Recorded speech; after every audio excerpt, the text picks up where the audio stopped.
próximo. De repente, teve gente que morreu de Covid, que era capaz de tirar a roupa do corpo para dar para outra pessoa, que vivia o amor do cristianismo de verdade, genuíno, e acabou indo embora vítima da Covid, e nós ficamos. Aí eu fico pensando, por quê? Eu peguei Covid 2 vezes e não fui. O Senhor ainda está me aperfeiçoando, não chegou a hora ainda? Não é? Ele ainda está tratando comigo porque Ele ainda quer me aperfeiçoar. Mas hoje, quando o Senhor Ele me deu essa palavra, ardeu no meu coração da seguinte maneira: às vezes, nós sempre, eu não vou falar às vezes não, no meu caso, sempre quando fala de impossível, a primeira imagem que vem na minha mente em relação ao impossível são causas materiais. Eu não sei você, impossível é algo no material, algo impossível no material. Aí depois eu penso na enfermidade,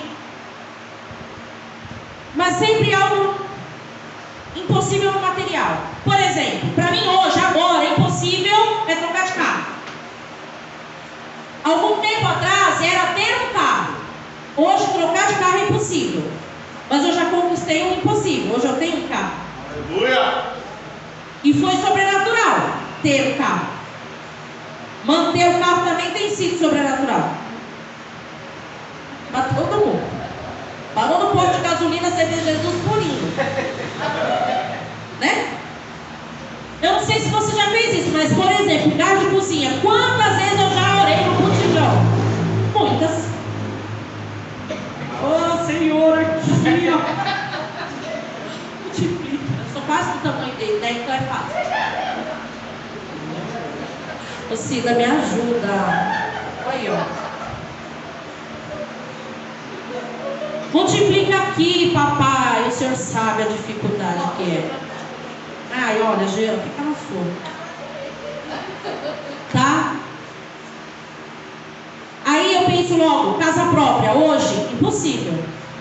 Mas eu creio que se Deus quiser, hoje, Ele toca em alguém e fala, ai, vem aqui. Eu já, quantas vezes eu já ministrei, já falei isso?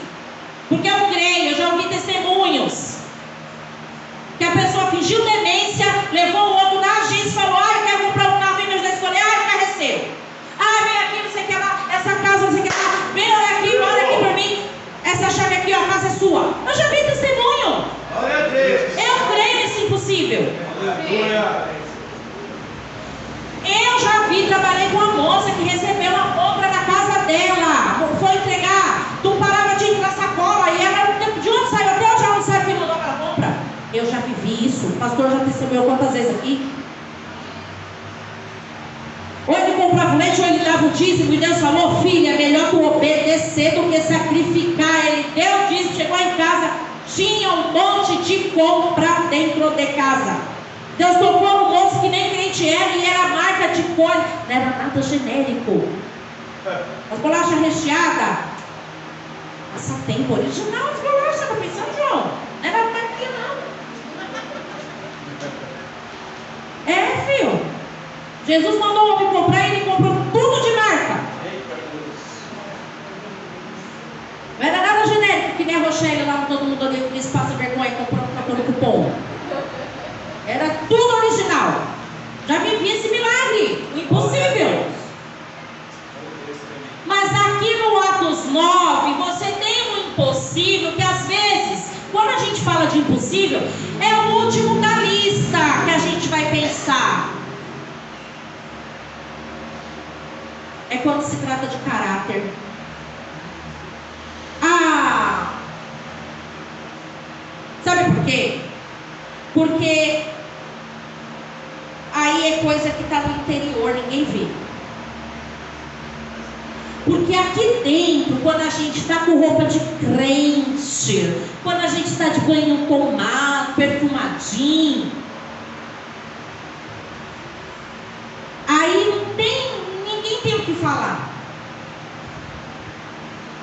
Eu quero ver, é colocar, por exemplo, as irmãs Você quer conhecer as irmãs?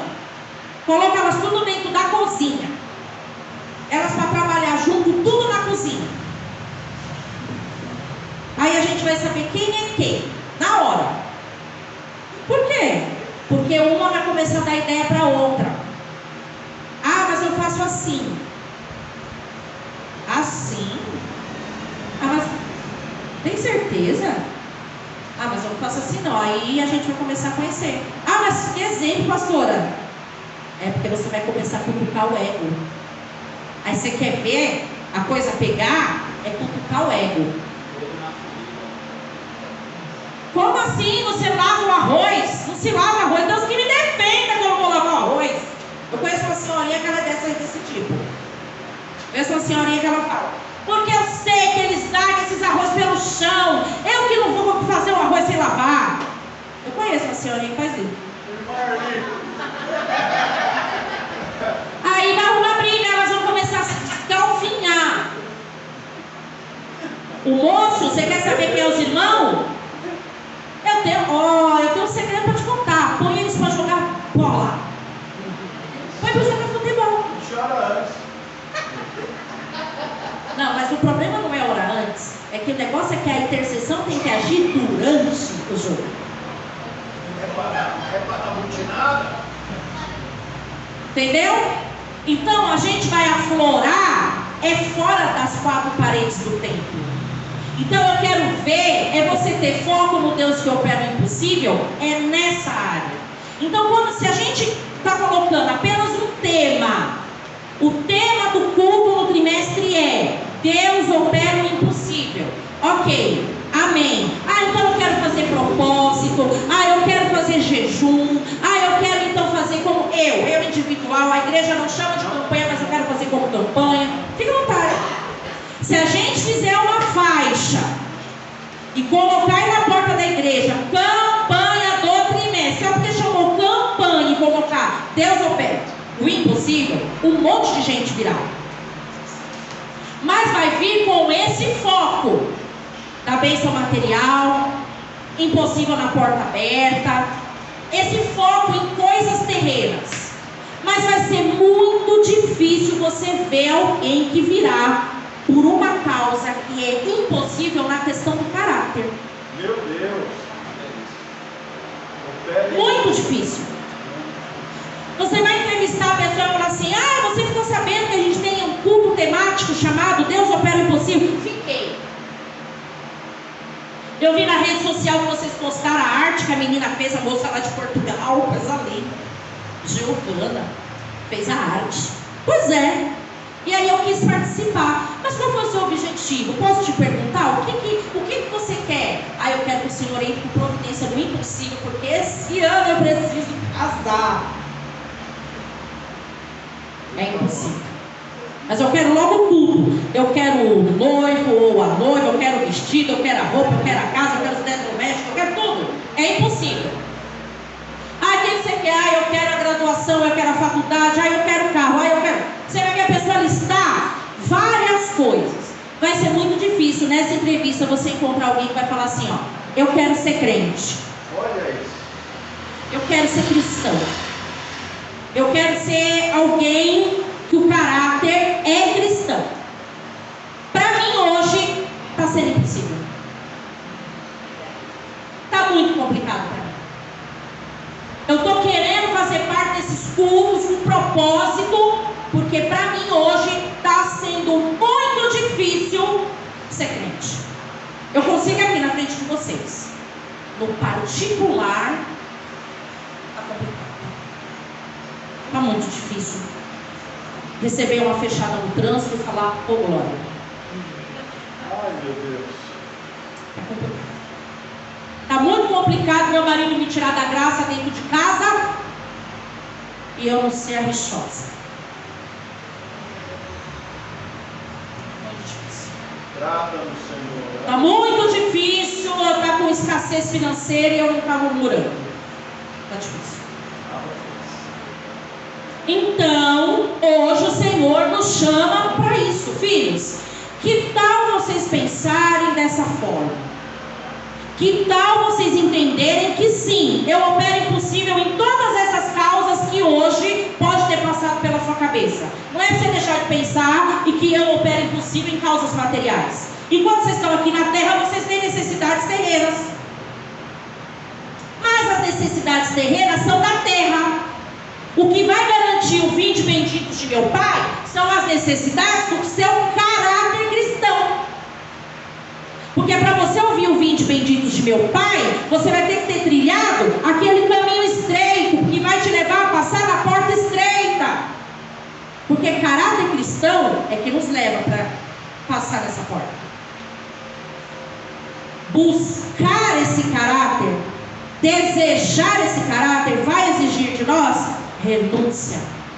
E aí, quando você olha Atos 9, você tem nada mais, nada menos do que a conversão de Saulo. O nome dele não mudou, né? Saulo é Saulo. Ele nasceu, o pai e a mãe batizou ele lá, foi no cartório, qual é seu nome? Saulo de Tarso. Um cara que foi criado segundo todos os preceitos. Ele era um cara que dominava toda a cultura judaica. Não tinha o que se falar dele. Sabe o crente que você olha? Ali vai um homem de Deus. As pessoas ainda se iludem com vestimenta. As pessoas ainda se iludem negativando um tatuado cheio de piercing e que de repente o coração está completamente voltado a Jesus, desprezando esse. E muitas vezes o pastor Nivaldo está aqui todo vestido social, ele gosta, ele preza por esse tipo de vestimenta. Não estou usando ele como exemplo negativo, positivo. Ele gosta de se vestir assim. O senhor sempre andou, pastor. E outra, pela sua própria profissão, não apenas pelo evangelho, né? O pastor sempre foi assembleiano, então já era costume. Ele não deixou costume por ter vindo para Infinito Amor. Mas as pessoas, eles olham e automaticamente vão associar o fato de estar com roupa social, o fato de ser crente, certo? E o fato da pessoa estar de repente com outro tipo de vestimenta ou mostrando de repente uma outra forma, esse aqui não é crente não, né? Isso aí não é crente não. E não olhar a atitude, não olhar a intenção do coração. Quando se olhava para Saulo, ele era um homem que conhecia tudo sobre a cultura. Ele tinha todo o domínio. Ele tinha tido, inclusive, toda a orientação com alguém que era doutor naquilo. O Gamaliel. Não tinha sido um simples professor que tinha ensinado para ele. Tanto é que ele era alguém que amava a Deus e prezava por tudo o que falava sobre Deus e pela lei de Deus. Você consegue entender aonde eu estou querendo chegar? Quando caiu no ouvido dele que existiam pessoas que estavam seguindo um homem que havia sido intitulado Filho de Deus. Como assim? Que curava no sábado, que andava no meio dos rejeitados pela sociedade. Como é que ele se assenta no meio dos pecadores? Como é? Que conversa é essa? Ah, mandou quem não tinha pecado? E o que o povo fez? Soltou as pedras e saiu? Ele ainda conversou com ela? Uma mulher impura tocou nele, ele deixou. As histórias chegaram até ele. Então, aquela fama começou a chegar até ele. Como é o nome desse esse povo? Eles são chamados de cristãos. Peraí, quem professa o nome de Deus não é chamado de cristão. É chamado do quê? Judeu. Qual era o objetivo dele? O que ele prezava? Palavra. De quem? De Deus. Não tinha nada de Jesus. Não tinha nada de Salvador. Não tinha nada desse negócio de Filho de Deus. Não vem essa história de amar Deus sobre todas as coisas, o próximo como a ti mesmo. Não, são os 10 mandamentos de Moisés, a lei. Acabou. E aí você vê aqui em Atos 9 uma ocasião em que um servo de Deus, aqui Jesus já tinha morrido na cruz, ressuscitado. Jesus já tinha ascendido ao céu.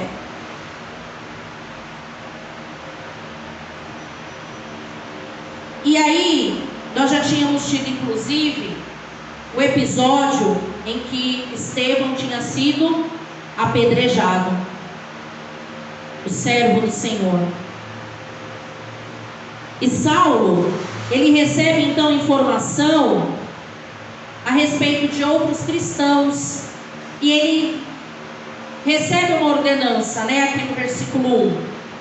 E Saulo, versículo 1 do capítulo 9.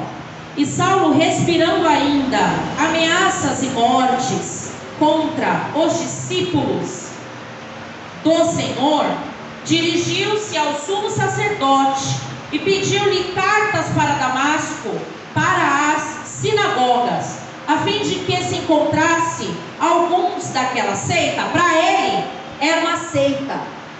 Quem seguia aquele Jesus que ele ouviu falar, faziam parte de uma seita, ok? E ele tinha um ódio mortal de quem fizesse parte do que ele chamava de seita, a ponto de encorajá-lo a matar essas pessoas. Então esse Saulo era muito ruim. Não, ele fazia isso em nome de Deus.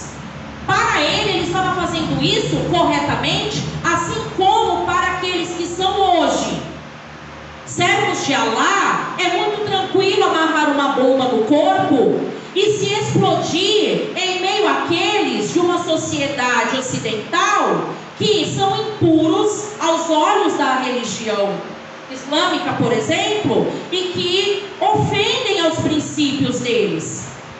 Não há problema nenhum em implodir e matar essas pessoas, porque eles estão indo contra os princípios de Alá. Então, para Saulo, matar aquelas pessoas era tranquilo. Ele estava fazendo aquilo em nome de Deus. Por quê? Porque eles estavam ofendendo. Eles estavam, era um absurdo aquele homem ter os adoradores, ter pessoas que o seguiam e acreditavam na palavra dele. Como assim? Ele tem coragem de se intitular filho de Deus? Isso é um absurdo. E então você vê aqui que ele foi para prender homens e mulheres, lá em Jerusalém. Versículo 3. Indo no caminho, olha aqui aonde eu quero chegar no impossível. Quando a gente fala de caráter e o desejo para que Deus opere o impossível.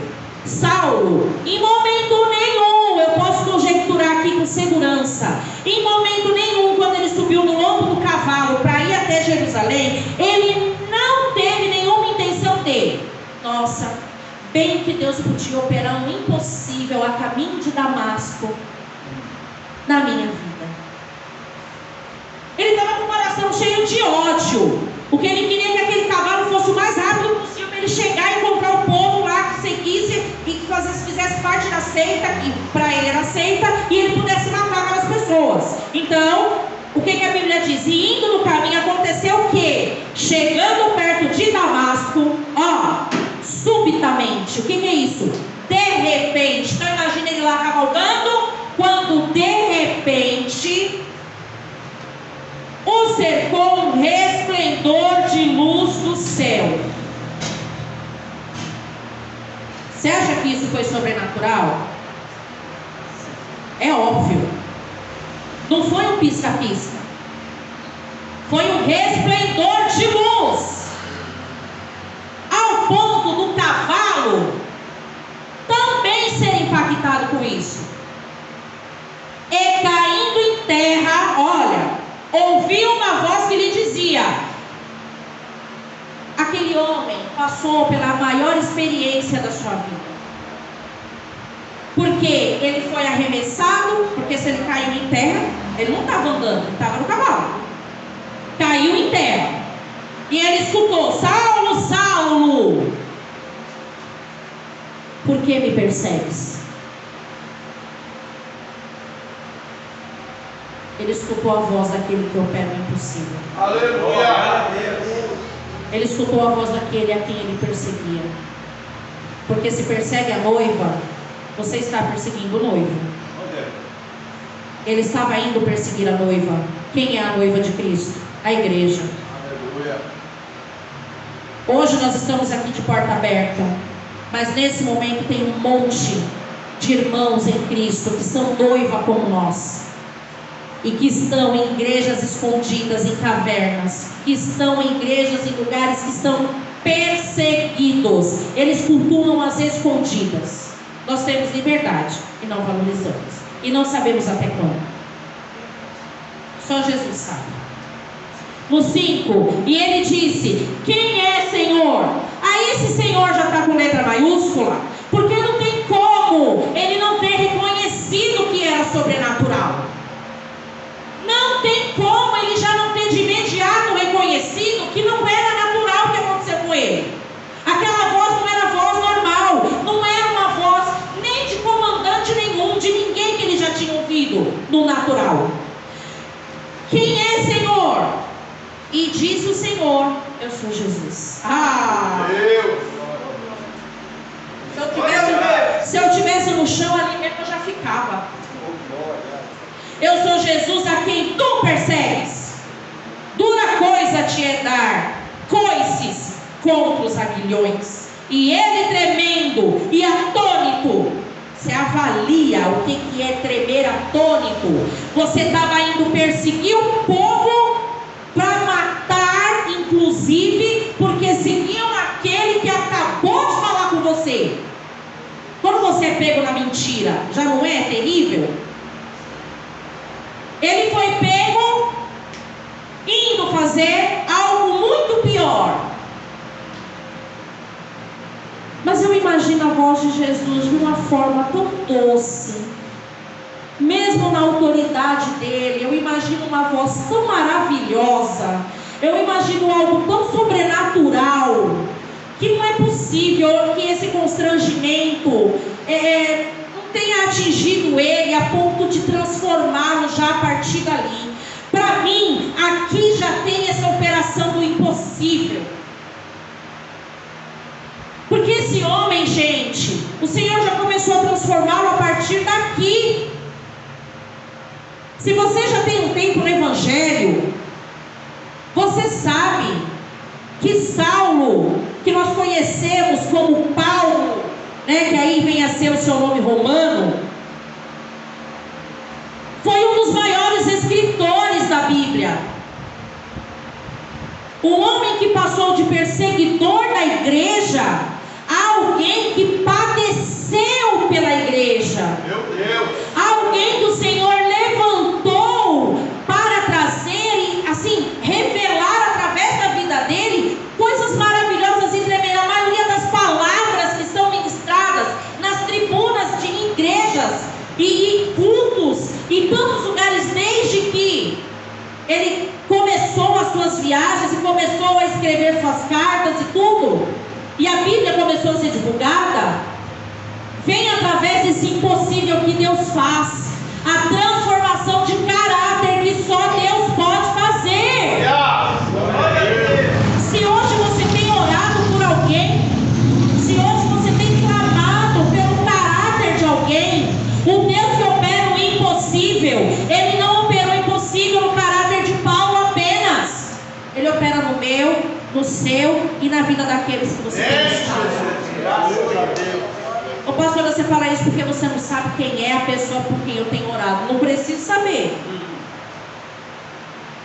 Meu filho, porque quando a gente fala de Saulo, e a gente fala aqui, ó, contando por cima.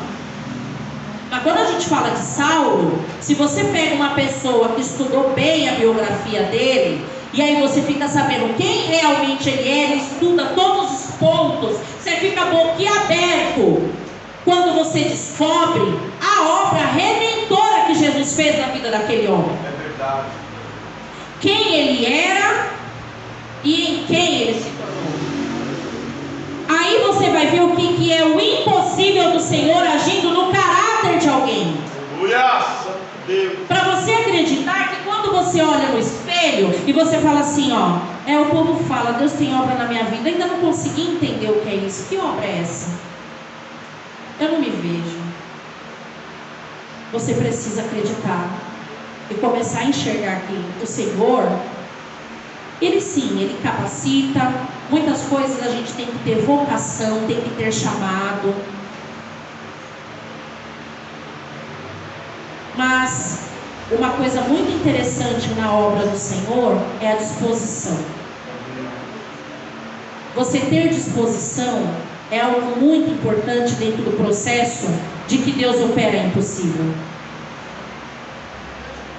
Veja que Paulo, ele já tinha toda a intrepidez, a valentia, era um homem que sabia manejar a espada, era um homem valente, mas quando Deus começou a operar impossível no caráter dele, não precisou de espada de 2 gumes,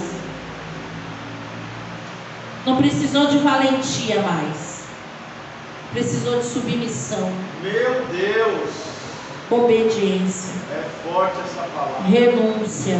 Glória a Deus.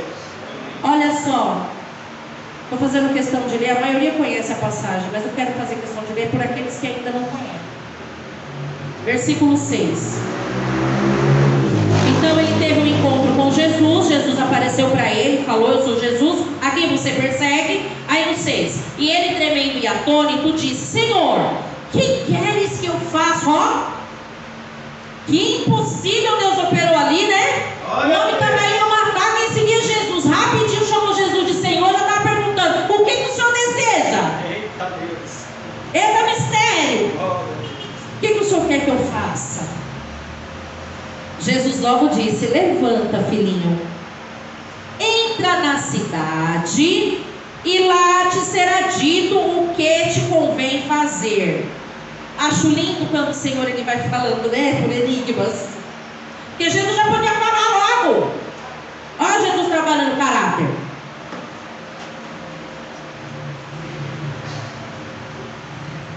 Às vezes você fica pedindo resposta para Deus, o Senhor não fala logo quando você pede. Ele trabalha o nosso caráter assim, e você fica morrendo na ansiedade porque a gente quer. Na gastrite, na lisipé, nos negócios lá de pele, roendo unha, porque a gente quer, porque não sabe esperar o tempo de Deus. O Senhor podia já ter falado tudo para ele. Não, foi do jeito que Jesus quis para começar a tratar com ele. Entra na cidade. Um homem temido, todo mundo sabia da fama dele. Mas sabe que lindo? O Senhor começou a trabalhar em Saulo, mas através de Saulo ele também começou a trabalhar em outras vidas. Olha que forte. Aí estava vindo, entrando na cidade quem? Nada mais, nada menos, o assassino de cristão. Lá se vem o matador de cristão. Olha só, Jesus trabalhando, que senso de humor. Olha, levanta, entra na cidade e lá te será dito o que te convém fazer. 7. E os homens que iam com ele pararam espantados, ouvindo a voz, mas não vendo ninguém. E Saulo levantou-se da terra e abrindo os olhos, tudo isso ele conversou com Jesus fechados os olhos, né? Claro, ele não ia ter coragem de abrir o olho. Você ia ter coragem? Eu estou falando que eu ia ficar derretida que nem uma geleia no chão. Como é que ia ter coragem de abrir o olho, Jesus falando? Não ia, gente. Aí ele abriu o olho, só que ele não estava enxergando nada. Ele ficou cego. Guiando-o pela mão, conduziram a Damasco, valente, portador de espada, que enfiava a espada no puxo. Ah, você crê nesse Jesus? Morre. Agora estava sendo sendo guiado pela mão. Ele nem controlava os próprios passos. Veja só. Aí, Saulo, no 9, e esteve 3 dias sem ver, e não comeu nem bebeu.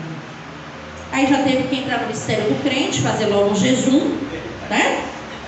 E havia em Damasco um certo discípulo chamado Ananias, a qual o Senhor disse em visão. Aí sobrou para o Ananias, o servo do Senhor, estava quietinho no canto dele. Olha Jesus, aí você é servo de Deus e fica assim, ó: Senhor, eu quero estar no centro da tua vontade. Cuidado, tá? Fica orando aí, querendo ser crente. Aí Jesus faz isso, viu? Ananias estava lá na oração matinal dele: eu quero, Pai, o que o Senhor quer. Eu quero o que o Senhor quer para mim. Aí Jesus falou: tá bom, vou deixar você bonzinho na minha presença. Vou mandar logo Saulo para você ir lá conversar com ele.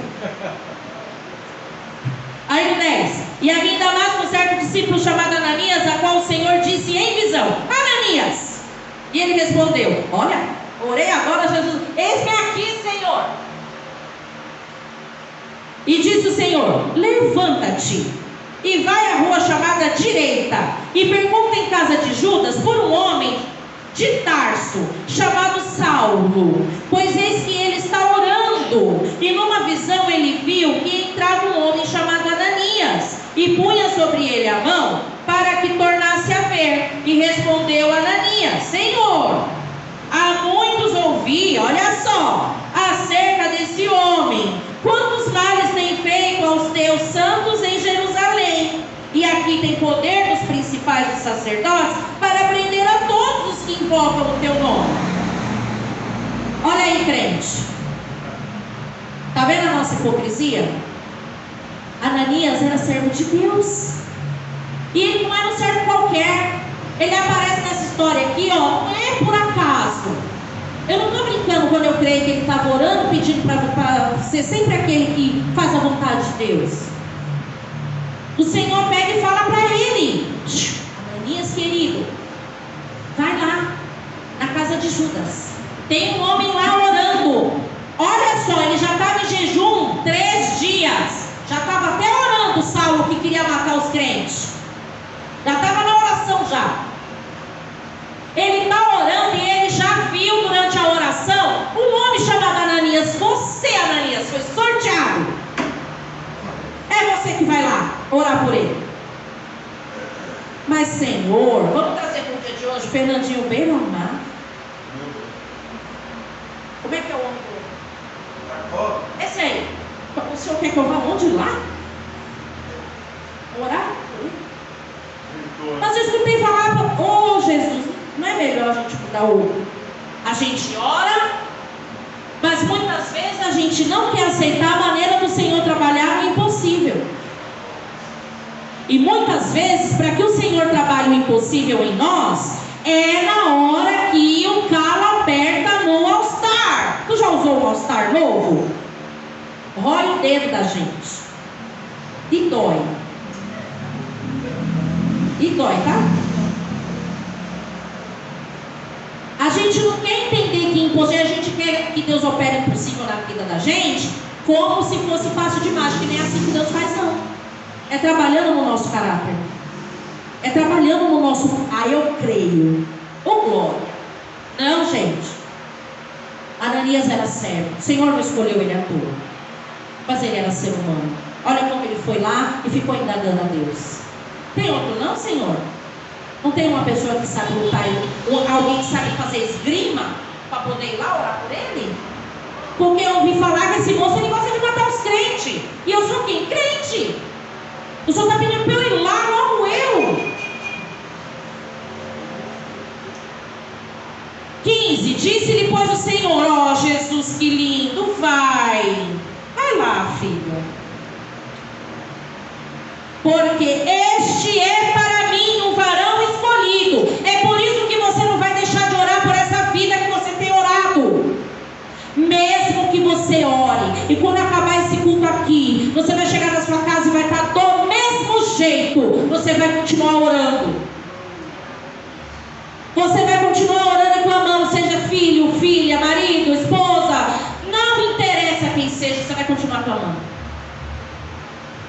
Quando Ananias não estava querendo ir, a resposta de Jesus foi essa: você vai sim. Porque esse que eu estou pedindo para você orar, e a fama dele é de assassino de cristão, eu tenho ele como varão, vaso escolhido, para levar o meu nome adiante entre os gentios, dos reis e dos filhos de Israel. Deus opera impossível? Somente naquilo que é material? Só na enfermidade? O caráter também. Continua orando. Continua crendo. Você tem fraqueza aí? Você tem situação, você tem vício? Você tem questões de caráter que você sabe que não agrada o coração de Deus, e aqui a gente não demonstra, porque vai ficar chato, vai ficar feio. O que vão pensar de mim, né? E às vezes é bom não demonstrar mesmo, não, sabe por quê? Porque se tem uma coisa que a gente sabe é julgar e apontar o dedo. Deixa só Jesus saber mesmo.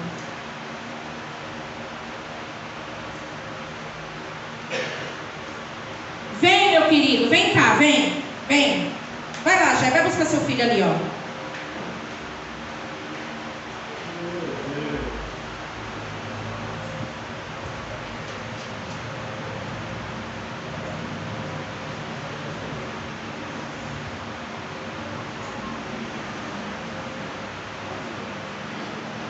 E aí, no 16: e eu lhe mostrarei quanto deve padecer pelo meu nome. Então Ananias foi, entrou na casa, impondo-lhe as mãos, disse: irmão Saulo, olha só. Aí o irmão já creu. Ele entrou lá com medo, tenho certeza, mas já foi logo dizendo: irmão Saulo. Eu avalio Ananias de tremer nas pernas aqui, Ju. Irmão Saulo, Pai do Senhor. Mas ele foi. Irmão Saulo, o Senhor Jesus, que te apareceu no caminho por onde vinhas, me enviou para que tornes a ver e sejas cheio do Espírito